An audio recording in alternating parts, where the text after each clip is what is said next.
Ararau. Gotuma kenya fore gam narra nuti shashaman narra tu gotoro me arabti. Male gotuma wayene datimiti. Nutilma wago gutuda. Nutilman nadi gamada da. Nutilman barotum sada. Nutilman jaraba gata da. Dukkay sini rakab na ko baga bado janno ko weda sini tefodo namo boda. Kanawan tehef. Yalman oromoda. Bakka jirtu walin kodini. Angom beli semua boda. Anggo beli semua ada gom fadu. Kai dammagi. Loli to kumaran.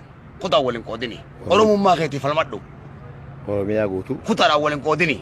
Dawa walin kodini. Kai la fata kumaran negarte beli semua dan dami. Adda boda. Arra boda. Ejanno qawwetini ittifran tikayron oromora. Ejanno qawwelati ittifranna. Ya Mukhtar. Gadinjen. Ya opinion talman hadaraw. Dhagaysani yaa gartee sarota wayyaanedha.